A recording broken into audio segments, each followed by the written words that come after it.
የኢትዮጵያ ንግድ ባንክ በውጭ ሀገራት የሚኖሩ ኢትዮጵያውያንና ትውልደ ኢትዮጵያውያን የብድር አገልግሎት ተጠቃሚ እንዲሆኑ እየሰራ መሆኑን አስታወቀም።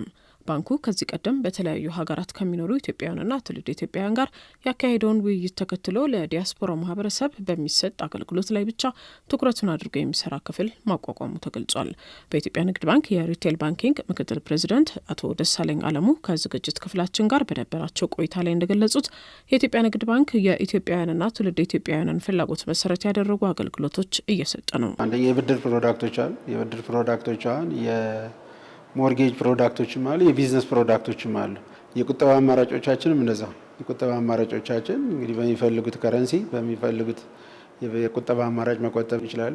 ለቤተሰብ ወይም ለራሳቸው መላክ የሚፈልጉባቸው የሬሚታንስ አገልግሎቶቻችን እንደ ኢትዮ ዳይሬክት አይነቶቹና አሁን በቅርብ ወደ ስራ የገባው ሲቢ ኮኔክት እነሱን ተጠቅመው በዲጂታል መላክ የሚልኩባቸው አማራጮች ሁሉም ፕሮዳክቶቻችን ዌብሳይቶቻችን ላይ ስላሉ እዛ ላይ መጠቀም ይችላሉ።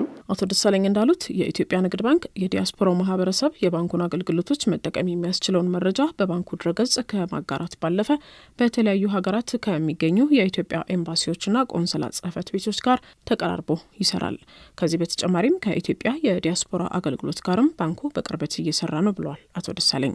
ኢትዮጵያውያኑ በሀገራቸው ጥሪት ለማፍራት ቢፈልጉ የኢትዮጵያ ንግድ ባንክ የብድር አገልግሎት የተመቻቸ በመሆኑ የአገልግሎቱ ተጠቃሚ እንዲሆኑም ጥሪ አቅርበዋል።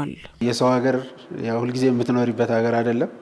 አሁን ባንኩ ያቀረባቸውን የብድር አማራጮች የቁጠባ አማራጮችን ተጠቅመው ሀገራቸው ላይ ጥሪት እንዲያፈሩ እንግዲህ ሁሉም ነገር ተለዋዋጭ እንደሆነ እያየ ነውና የሆነ ነገር እዛ አካባቢ እንኳን ሀፕን ቢያደርግ በዚህ በደህና ጊዜያቸው እዚህ ያፈሩት ሀብትና ጥሪት ዋስትና ስለሚሆናቸው ይህን የቀረበውን የንግድ ባንክ በተለይ የብድር አማራጮችንም የቁጠባ አማራጮችንም በደንብ እንዲጠቀሙ ጥሬን ለዲያስፖራ ነው ማስተላለፍ የሚፈልገው።